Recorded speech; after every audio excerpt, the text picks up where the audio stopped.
Sounds good. All right, let's give it about 1 more minute and then we'll get Awesome. going. And Amy, I'll also share with you afterwards that demographic data so you can kind of see, because yes, there were definitely quite a few that were not United States. Yeah. So I thought that was cool. Your Instagram has really got a far reach, I guess. Yeah, that's really neat. I do like that because I'm only licensed in Michigan. So I really can only work with families who are residents of the state. And that's something that I struggle with. Like, I want to have a wider reach. I think that what we're going to talk about today can be so helpful for any family. So I like that people are signed up from all over because then they can at least access the information. Absolutely.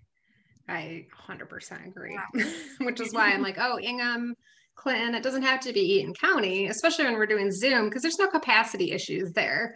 When you're doing something in person and we're spending monies for food and childcare, that's a little different. But I think it's been so great with these Zooms that even across the counties, we don't have to limit it to just the families in our county. Yeah. There's just no capacity. There's no barriers. There's whoever wants to come can come. So I love it. So when you guys typically do them and it's in person, there's like food and all of that? Yeah, so when we do, so typically our parent coalition meetings, would be in person in the evening, and we have childcare and we have dinner. So yeah, I know I haven't gotten to do one like that yet because I didn't start with them until back in last July. So all of mine have been virtual, and I'm really looking forward to doing some of this stuff in person. But I also imagine moving forward, we'll do a mix. It'll be a mix of the Zoom and a mix of in person, because the Zoom is just so wonderful to reduce barriers for participation. Yeah, exactly. Yeah. Well, keep me updated. I will, Amy. Yes. And it's about 1:34. So why don't we go ahead and get started in the interest of time? And Amy, I'm just going to let you take it away. Well, sounds good. So I'm Amy.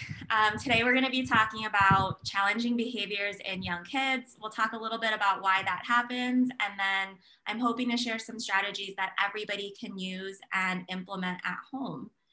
I can't see everybody, but it looks like there are some people here. Yeah, you've got about 7, I think, Amy. Great. So. Awesome. There's no obligation. I know everybody is so exhausted and tired from Zoom and being on video, but the way that I present usually, I would love for it to be more interactive and more conversational. So if you have questions along the way, feel free to unmute or hop on. I can't see the chat. Again, I'm not tech savvy, so I don't know why I can't see the chat. But if you do have a question, interrupt, type it in the chat, hop on, we can just chat. Yeah. And Amy, I'll monitor that chat for you. Cool. It is hard to do when you're in present mode. Yeah, I can't even find my chat function, so I don't know. But I trust that Marnie will relay the questions to me. So I'm open to questions, interrupt at any time, jump in. Otherwise, I'm just gonna keep talking. All right, let's get started. Oops. Okay, so we're gonna talk about common behaviors in young children, roughly between 2 to 7. I think kids at this age they have unique developments. They're hitting unique milestones, and their behaviors are gonna look a little bit different from like the preteen, teenage years. So if you have a child who's between 2 to 7, or you work with a child in that age range, you're in the right place. We'll talk a little bit about why challenging behaviors tend to happen at this age and why they might be persisting.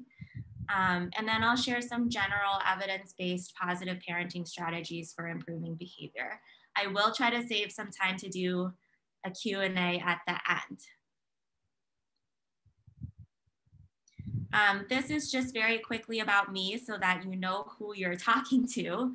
I have a PhD in school psychology from Michigan State, and I am actually still there. I work as a researcher in the Center for Research in Autism, Intellectual Disabilities, and other neurodevelopmental disabilities.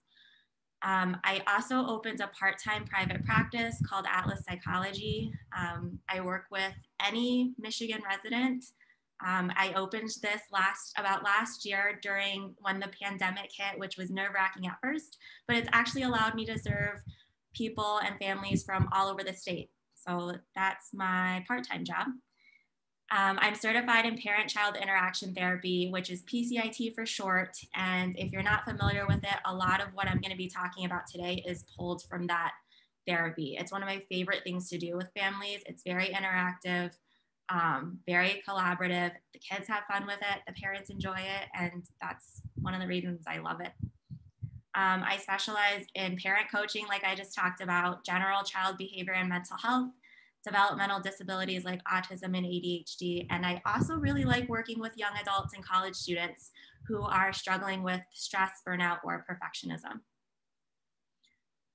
Okay, so let's just jump right in. Young kids are developing so rapidly and they're hitting so many new and exciting milestones in toddlerhood and beyond. They're doing things like learning how to talk, they're potty training, they're learning independent skills like feeding and dressing themselves. We start to see some really exciting play skills come out. They start to pretend with their toys. They're developing socially and emotionally as well, like making friends. They're also starting to learn some academic skills like learning letters, numbers, and colors. It's also exciting to see kids learn these exciting things. And that's the fun part. But I think the reason why most of you guys are here is we're also seeing some challenging behaviors at this age because kids are becoming more independent and they might start pushing back a little bit. So these are just some quotes that I've pulled over in my time in my career. So things like, I can't get my child to do anything, even like putting on his shoes, or my child has epic meltdowns when he doesn't get his way. I was working with a child who was swearing at daycare, or hitting. This is another common challenging behavior. So that's what we're going to be talking about today. These are common misbehaviors in young children. And I know in the field and within the literature, there are so many different ways to label these behaviors. For the sake of this presentation, I'm just going to call it a misbehavior. And what a misbehavior is something that's unwanted or difficult. So things like lingering when getting dressed or at mealtime, or not wanting to go to bed, disobeying house rules, not listening, arguing, talking back to parents. I know everybody here is familiar with tantrums, but a misbehavior can even be something smaller like whining or crying. It can also be a physical behavior like hitting or kicking, breaking toys, fighting with others, or constantly interrupting is another one that I've seen come up a lot. So the key to effectively addressing a behavior or picking a discipline approach that's going to be the most effective is to first understand why a behavior is happening. So understanding this reason behind a behavior is really the starting point for knowing what to do and knowing how to improve it. There are many common reasons why kids might misbehave or act out. And these can range from a physiological reason to a social emotional reason. In smaller cases, it's sometimes an underlying medical or psychological reason. But what I mean by a physiological reason is they might be tired or hungry. This is the same for adults. When we're tired, when we haven't gotten enough sleep, or when we're hungry, we tend to not function as well. And we see that in kids too. Sometimes kids also experience things like sensory overwhelm or overload. And in those cases, you may see some more challenging behaviors because they're not quite communicating that their senses are being overwhelmed or overloaded. Some common social and emotional reasons that kids might act out or are because they're feeling scared or frustrated. They might be under stress due to a bigger life change or transition. So things like moving into a new house, the birth of a new sibling, or even pandemic life. I know that families saw a spike in challenging behaviors with having kids home with them all the time. Other things like seeking attention and connection. Like I mentioned earlier, kids are also becoming more independent at this age. And so they may be testing a limit or testing their independence. One of the most common reasons I see that kids misbehaving is because it's become an interaction pattern. It's what they've done in the past that's gotten them what they needed or what they wanted. And we'll talk a little bit about that too. I want to emphasize and highlight that it is not personal. I know it is so easy to think that it's you or that you're doing something wrong. So when your kid acts out or when they have a challenging behavior, a lot of parents tend to feel like it's a reflection on their parenting. And I want to emphasize that that is not it. We just talked about lots of other reasons that kids might be displaying misbehaviors. And it's not because you're a bad parent. It's not because you're not doing enough. And it's not because you're doing something wrong. All kids have challenging behaviors sometimes, and you didn't cause it. The other thing I want to highlight is that most of the time, kids aren't misbehaving on purpose. It's not because they're a bad kid. It's not because they want to be bad. Most of the time, they don't like misbehaving any more than we like seeing it. I saw this quote the other day that really resonated with me, but it went something like, a misbehavior is a lack of a skill in disguise. And I think that really hit the nail on the head. Like, there's a mismatch between what we're expecting from them and what they're capable of doing in the moment. So we really have to stop and think if what we're expecting from them matches their abilities and does it match their developmental level? Are our expectations realistic? And do they have the skills and the development to do what we're expecting them to do? So if you take away one message from this entire presentation, I want you to know that behavior is communication. It's a way that kids are communicating given their developmental level. Kids between 2 to 7 are still developing parts of their brain that work on impulse control and emotion regulation. This goes on to develop even into the late teens and early 20s. And so we're really expecting something of them that they're just starting to learn how to do. We also have to take into consideration their verbal and language skills. I mentioned a little bit earlier that kids are learning to talk at this age and they become fluent. A lot of kids become fluent early on. And I think sometimes we take for granted that this is still a skill that they're still learning, even though they have learned how to use words. Their verbal communication may still be less developed than we expect. We have to remember that kids are born without the ability to talk. And when they were born and when they're infants, they cried to learn how to get what they needed. And so it might be a lot easier for a young child to communicate a need or a want by crying or by acting on it rather than explaining it to you verbally. And then, like I mentioned, it's developmentally totally natural for them to act out sometimes because they are gaining independence. And this is something that we teach to them. We teach them independent skills across the board. And so we are expecting them to push back a little bit and to test out their independence. So through their behavior, kids might be communicating either a need, a want, a feeling or an emotion, or a physical state or a physical feeling. They're communicating in a way that they know how to and a way that has been effective for them in the past.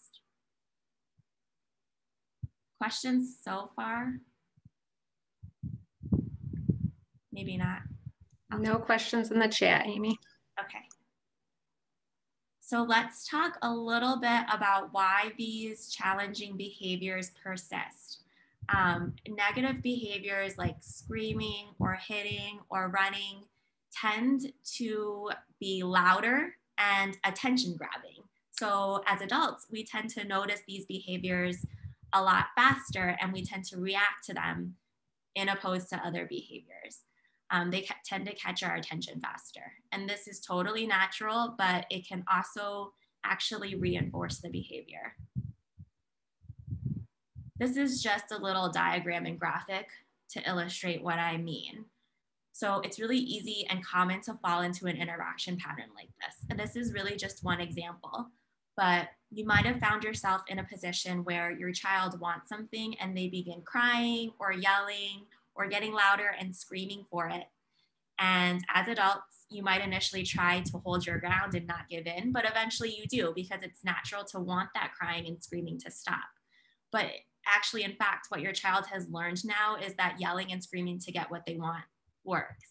And so this perpetuates a cycle of getting both you and your child into this pattern where they cry to get what they want and they eventually get it. So that's definitely not a fun cycle to be in, and nobody wants to be there, but a lot of us find ourselves in those kinds of interaction patterns. And what can we do about it? If our goal is to reduce the challenging behavior and to increase more appropriate behavior, how do we do that?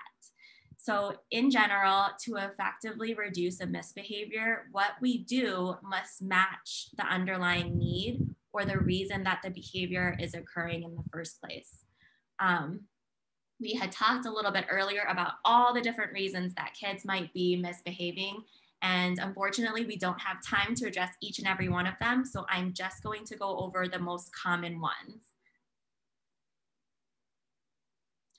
So in general, kids have two basic needs that need to be met in order for them to thrive emotionally, academically, and socially. This is based on decades and decades of research. We know that kids do best when they are given a lot of warmth, love, and nurturance, and when they are given firm and consistent limits. And by meeting these two basic needs, we should see challenging behaviors and acting out behaviors automatically start to decrease. So the key to decreasing acting out behaviors is really to increase our warmth and to set limits in a way that's consistent and fair and effective, in a way that kids will listen to. So I'm not sure if you guys are familiar with the research on parenting styles. I'm not going to go too deep into it. I'm not here to talk about the pros and cons of each type or to fit you guys neatly into boxes, because I don't think there's such thing as a perfect parent or a perfect type of parent. And the expectation is not to be perfect all of the time. But I want you guys to think about these two things as values to guide you. So warmth being the first one and setting consistent limits as the second one. It's about balance. And I don't expect, there's no parent that does this 100% of the time. Again, these are just two values to guide our decision-making and the way that we approach interacting with kids. We're going to talk a little bit about how to break out of these negative interaction patterns by increasing the warmth in your relationship with your children, which will allow you to implement more effective discipline and limits. Okay, so let's start with warmth, which means increasing our positive interactions by focusing on positive behavior.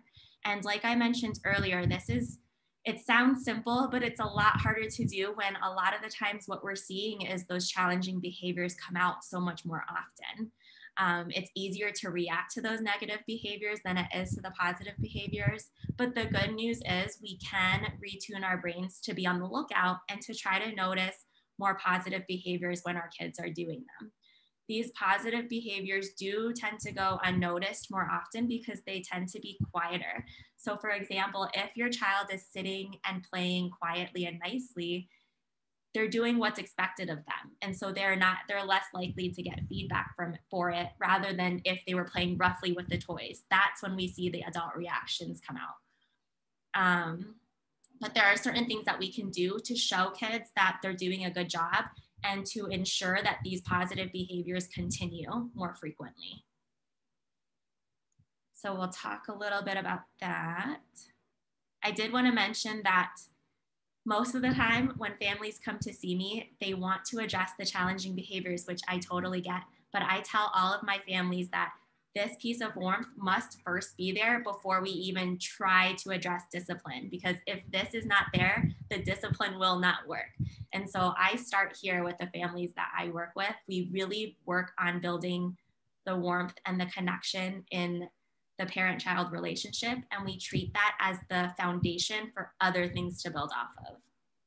Amy, there's a saying that I always love, connection before correction. Yes. Like, it's just so easy to remember, but it's...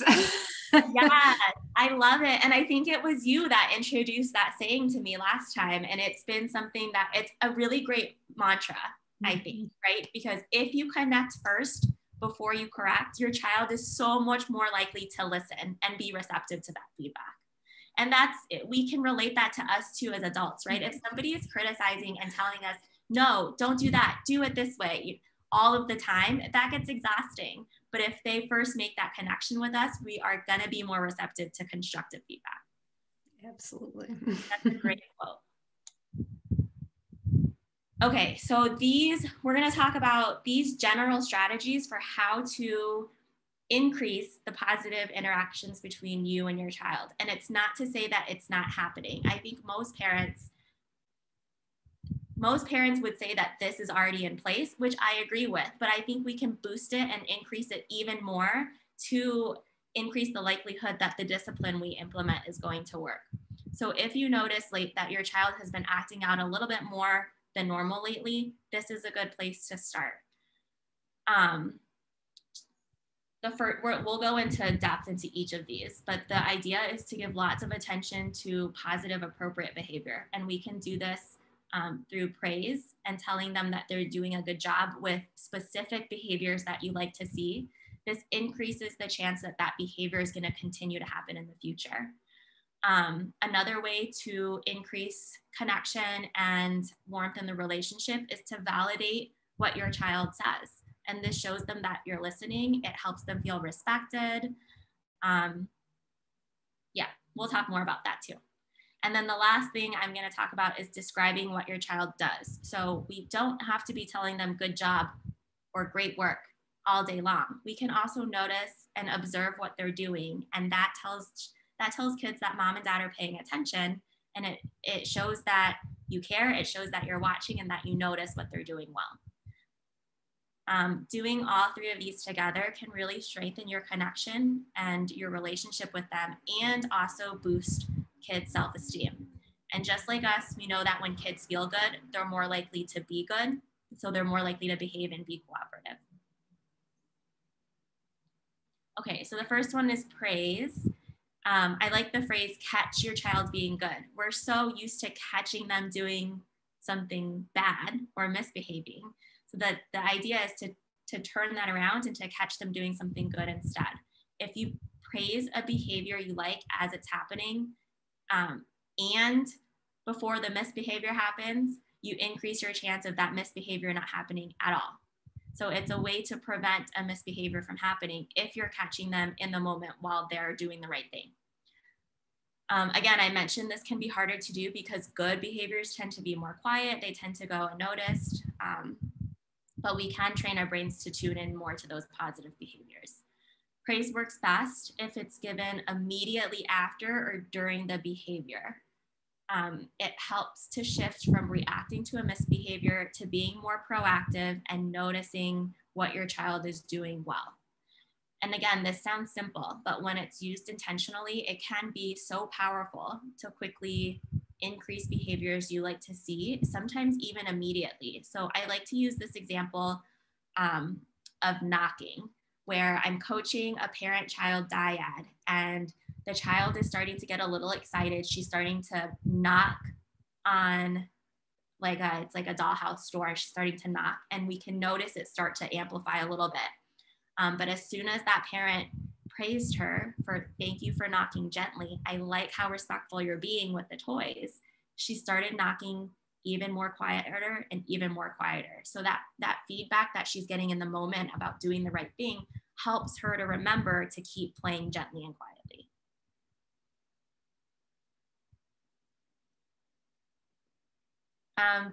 These are just some examples of how you can praise. I've had parents tell me that sometimes praise feels repetitive, like good job washing your hands, good job putting your shoes on, good job handing me the toy. And I can see that. I can see how it feels repetitive. So I wanted to provide some examples of different ways we can spice it up and make praise more meaningful. So great job is obviously one of them. You could say, I love when you, I'm glad you remembered to. So these are just little prompts. I also think nonverbal praise can go a long way. So if saying good job all day long starts to feel repetitive, it's okay to do things like give a high five or a gentle pat on the back, hugs and kisses. Those all work great too. Any questions about praise?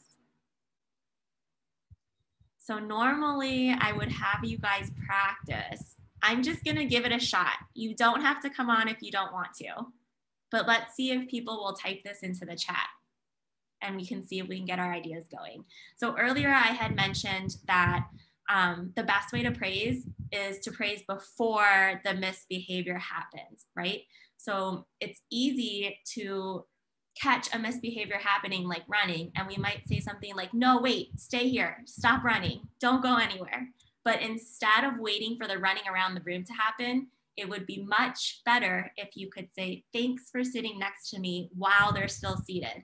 That's going to help your child stay seated for a lot longer because it's fresh in their minds and they're getting positive feedback for it. Another example is, instead of waiting until the toys get dumped out, you could say, I like how carefully you're looking through the bin. Thanks for getting one toy at a time. One that comes up often is when like siblings fighting over toys, for example. So instead of don't take that from your sister, you could tell your child, good job waiting your turn. You're being such a nice brother for letting your sister play with that before the grab happens. And I know sometimes these things happen very quickly, so it does take practice, but it's good to be on the lookout for when these positive behaviors are happening. So instead of don't grab the dog like that, what's something you could say before that grab happens? Okay, looks like we've got one in the chat, Amy. Yay. Claude says you could try, I'm glad you remembered to be gentle with the dog. I love when you show it respect. Exactly. I love that. I actually had this come up in a session this week where we're still kind of unsure about toddlers and pets. They're still learning how to be gentle. And if you say, I like how you're showing your dog respect, I like how you're petting them so gently, that child's going to continue to pet the dog gently instead of grabbing the dog. What about instead of stop yelling, that's too loud? What could you say before they yell?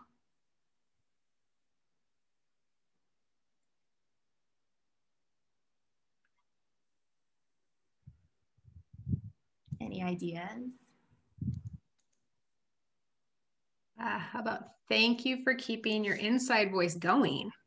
Yes, I like that. Thank you for using your inside voice. You're telling me so politely. I like how you asked me nicely. Those are all great ideas. And then instead of don't throw that toy, what could you say before the throw happens?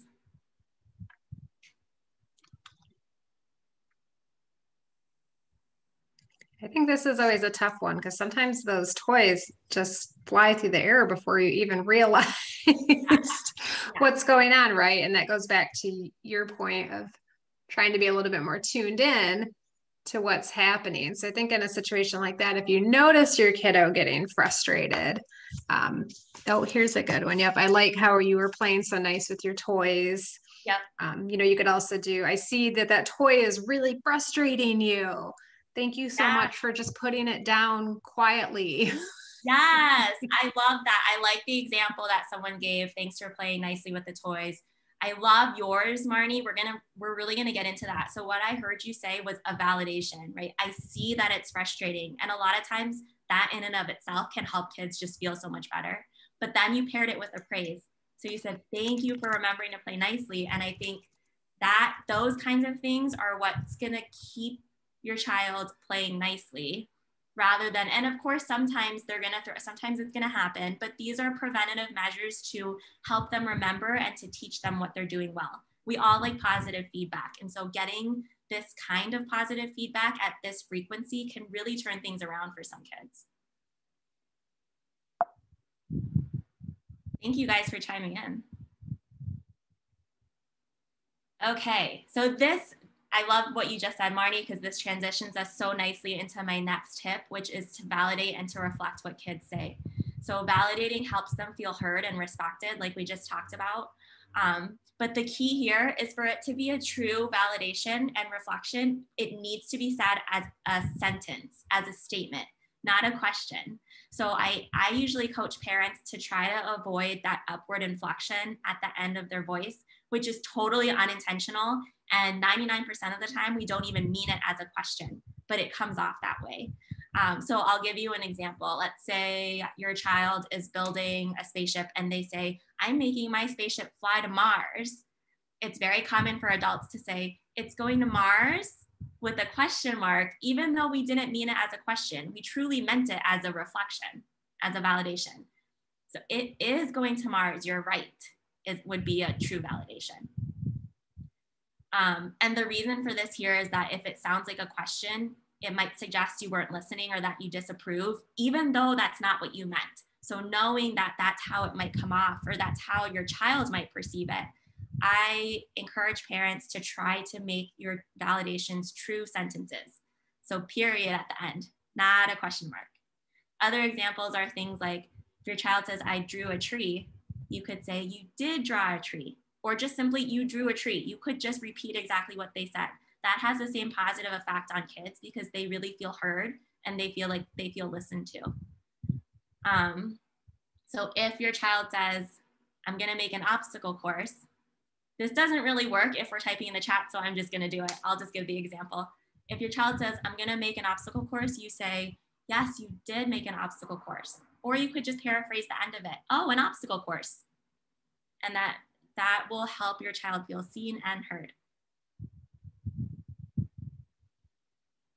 This is one of my favorites to talk about because this drawing is so powerful and it's straight from the parent-child interaction therapy book. So I did give credit to Cheryl McNeil here. But when we describe what we see, so I had mentioned earlier, it doesn't always need to be good job. You can simply describe what you notice your child doing. When we do that, kids feel really good because they feel your attention. They feel that you're watching and they feel that you're noticing.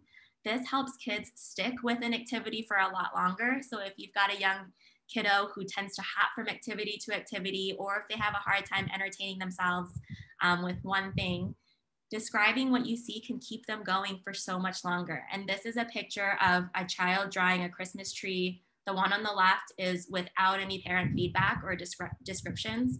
The second one is the same child drawing the Christmas tree, but as the parent is describing and noticing. So a parent might say something like, oh, you picked a green crayon and now you're drawing the leaves.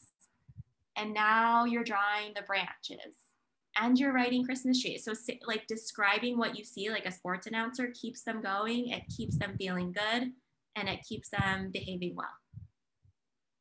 Any questions at all about praise, reflecting and validating, or describing?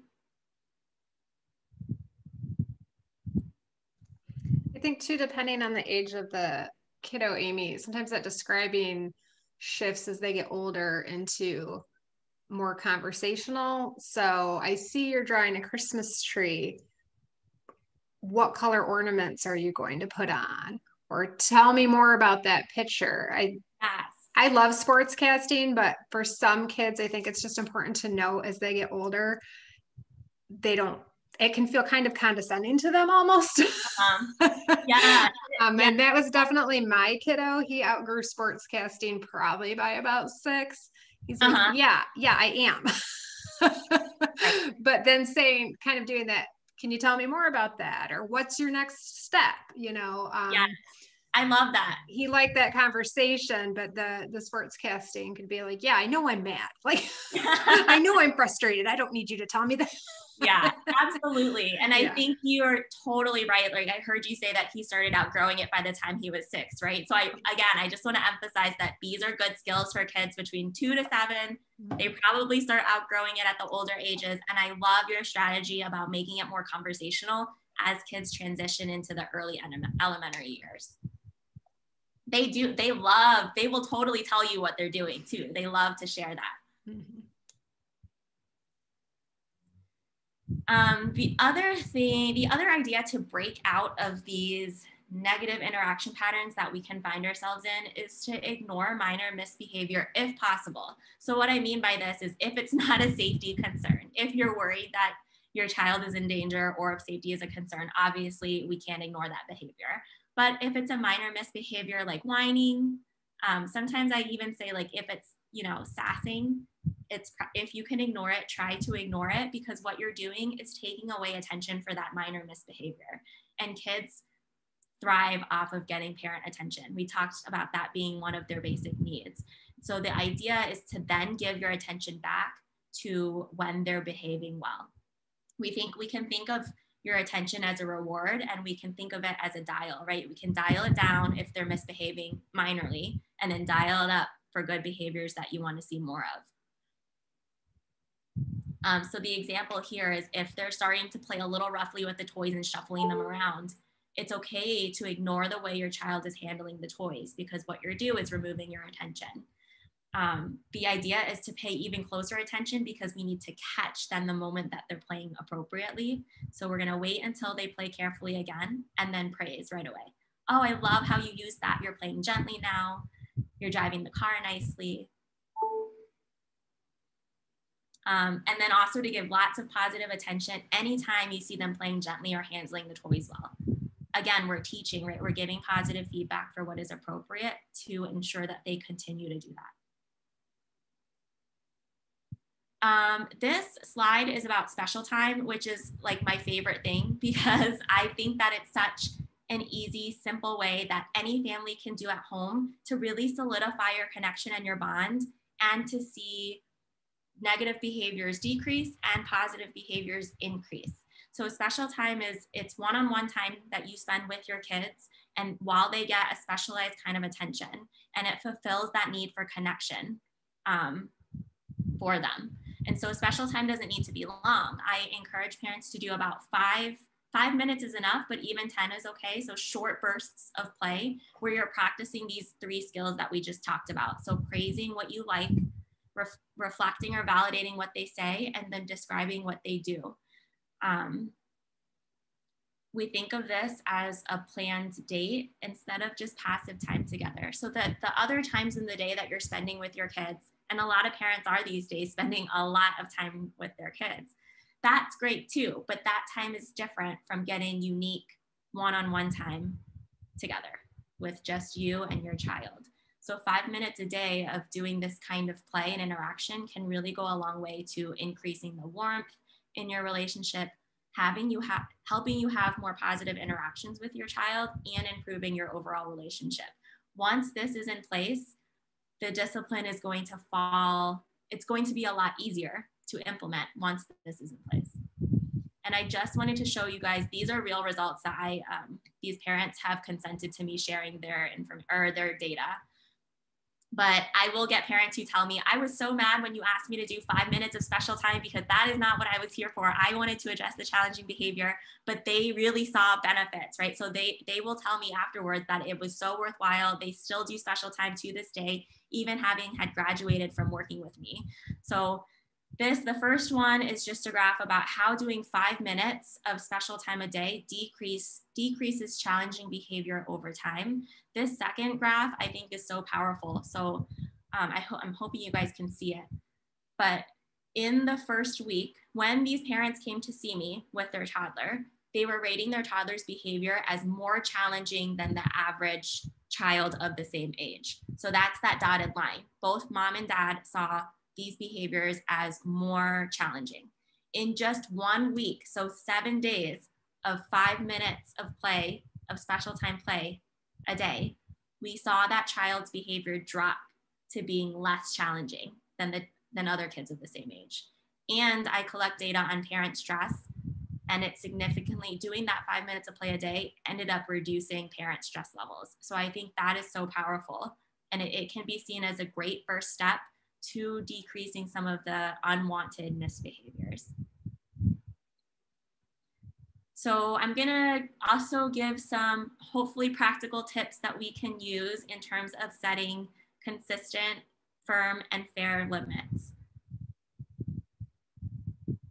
So the first thing to think about is giving an effective instruction for young kids. There are specific and specialized ways to communicate your instruction to them so that they will listen. The first being to be specific, right? So to tell them what to do. Tell them to please put your coat away. Please come sit at the table. Those types of direct instructions work a lot better than, are you ready for dinner? Or are you ready to put the toys away? So if we state it as a question, I mean, you guys know, what do they say? Yeah. this, they'll say, no, I'm not ready. And that's a fair answer because we had asked it as a question. So my first tip is to be specific and direct. Don't phrase it as a question unless it's a choice. And sometimes it is. If it's truly a choice, like, do you want to read 2 books or 3 books before bedtime? That's totally fine. But if it's not a choice and you need them to listen right away, it's better to be specific and direct. My pro tip is to start with please, because it makes it a lot harder to say, please, are you ready to? So if you start with please, it's more likely to be a direct statement. And it's polite. It's not, I know that some parents sometimes are worried that giving a direct instruction might be strict or harsh, but if we start with please, then we're truly asking politely, and it can be good modeling for them too. The second one, this one's important. Say what to do, not what not to do. A to-do command is a lot more effective for kids at this age, for younger kids. Instead of stop jumping on the bed, please come sit on the ground, or please come here. But a stop or a don't command doesn't give them specific enough information about what to do. Breaking it up and giving one instruction at a time is so important and so hard to do when we need them to move quickly and get out the door, for example. So it's easy to say, go to the bathroom, put on your shoes, and get in the car. But it's way too many for a young child. We don't know then if they forgot, maybe, and likely they did, because they can, we talked about brain development, right? And they tend to focus on the most immediate thing that they heard. They're very concrete thinkers. So breaking up instructions and giving it one at a time can be helpful to help them listen and comply. Giving instructions in a neutral tone of voice. Again, I know this is hard because by the 5th time, it's very hard to be neutral. And a lot of times we're frustrated at that point. But the reason that this tip is here is because when we raise our voice to give an instruction, we're teaching kids that then they only have to listen when mom sounds mad or when mom has raised her voice. And really, we want them to listen on the first try. So neutral tone of voice is better. Giving a reason is so helpful. I know, Marnie, you and I had talked about this, and it's like that for adults too, right? I especially liked what Marnie had said. Like, imagine someone gives you an instruction out of the blue. It's it makes it hard to listen to because you don't know why. And kids love reasons, right? Who has kids that are asking why about everything? That happens a lot. So giving a reason before your instruction can help them understand why you're asking them to do what you're asking them to do. So things like, we need to go to grandma's house now, please put your shoes on, or it's time for dinner, please clean up the toys. Giving that reason first can help them understand why the instruction is being given. And Amy, I think it's really important for parents to remember that it's not, I think sometimes we hear that pushback. Well, it shouldn't matter why. I just, they need to listen to me. I'm their parent. But it does matter why. Because we're trying to form respectful relationships, like with our children, and model to them, how they should treat others. But it's also really anxiety producing when you don't know what's happening next, right? I mean, if it's just like, get on your coat, we got to go. Well, where? The park, the doctors, what's happening? And I think it's so easy to forget. And we know in our heads what the plan is for the whole day. Yeah. Our kids don't. So when we've been thinking about it for the last hour, that it's time to go, or this is the next step, this is the next transition, they have no idea. And it's easy for us to forget. That's where so much of that pushback comes with transitions, is that they're just like, what? What's happening? And because in our mind, we're like, don't you know? But they don't. Yeah, exactly. I love that for transitions, even for like play-based things, like give me that toy. Why? Right? And so I think having a reason is respectful, like you said, and it can also help them be more willing to listen also.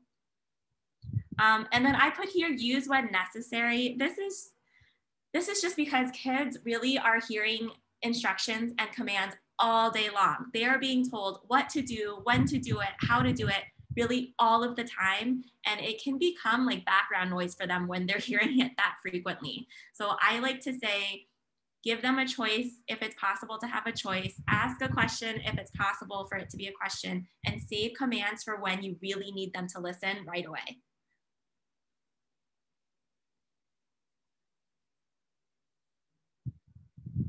Just some more tips for setting limits is to be consistent. So when you say something, mean it and mean what you say. It's this consistency and the predictability that allows kids to feel safe. So you're not being harsh by following through with an instruction. It helps kids know what to expect, and they learn not to test the limits if you say and do what you mean each time.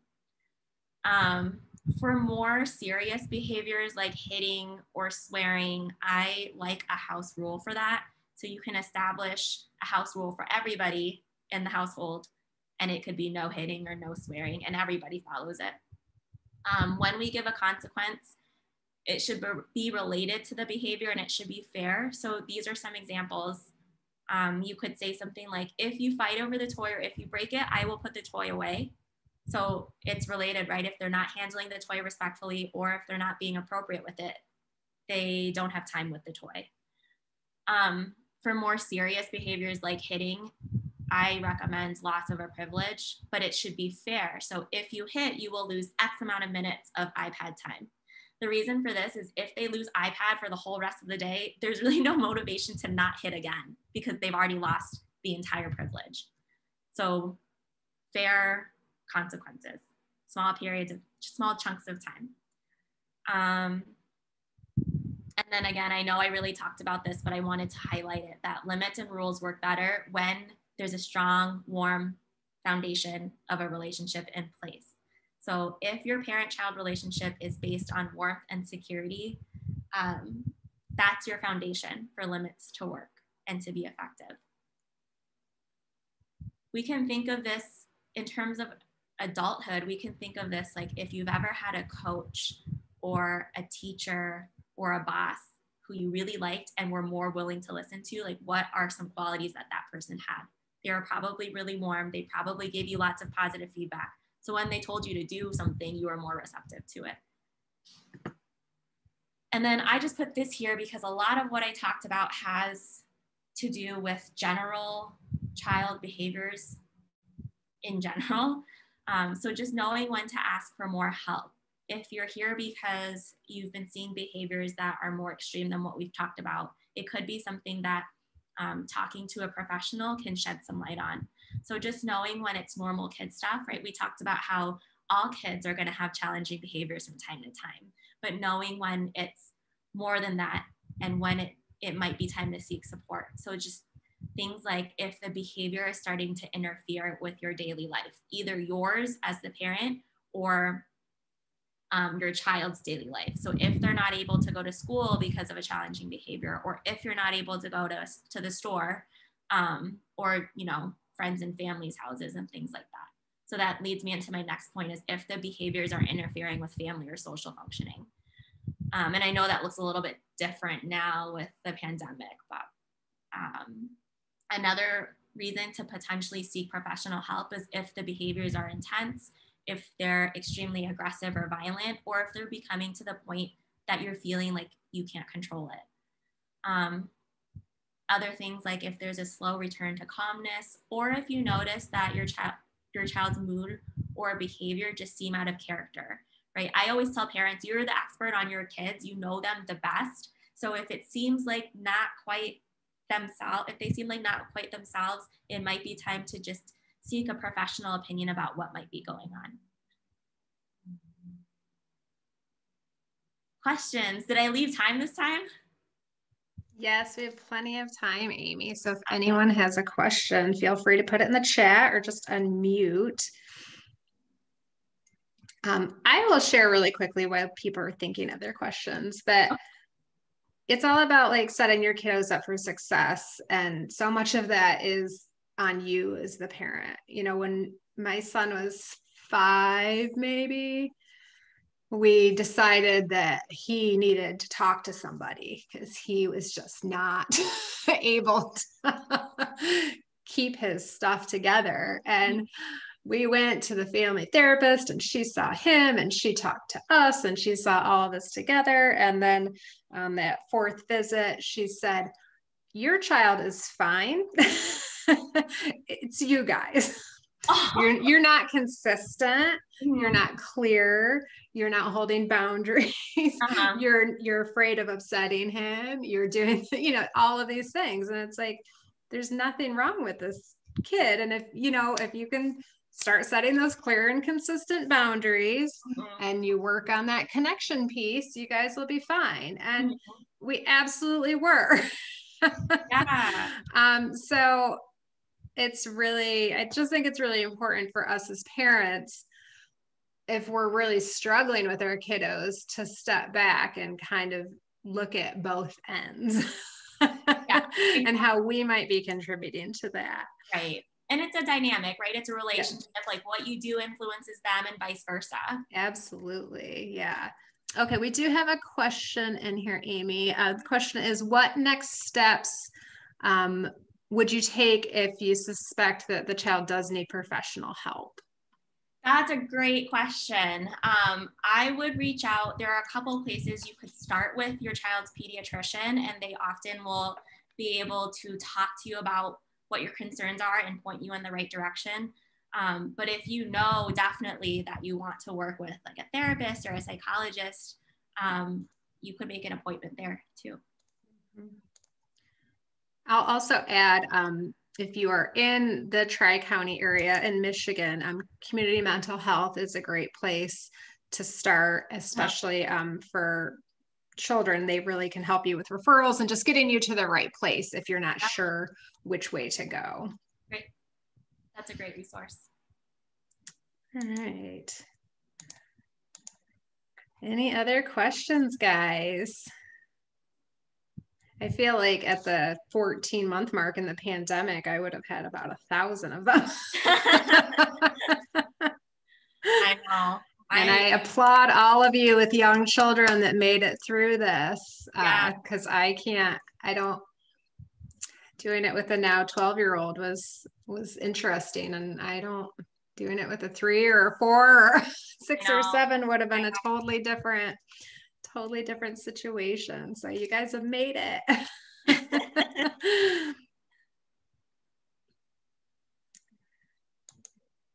All right, Amy, I think that's it for questions. Cool. Oh, yep, well, I will quite a few thank yous, but you're welcome. I love doing this. I'm just going to put this here in case you guys are interested. I'm active on Instagram, so you can find me there, but I also have a website and an email. Especially if you're wondering if you do want to take those next steps, feel free to reach out and I can help guide you in the right direction. Absolutely. Thank you, Amy. And I will do a follow-up email to everybody with this information as well, so they can contact you if they need to. And thank you so much, Amy. It is always such a pleasure. This is a topic that I'm also so passionate about. Yeah, anytime. Yeah. I can talk about this for days. Oh, me too. Me too. And yep, lots of thank yous from the attendees. You're welcome. So, thanks, Amy. Everybody have a great day. Bye, Marnie. I'll talk to you later. Bye.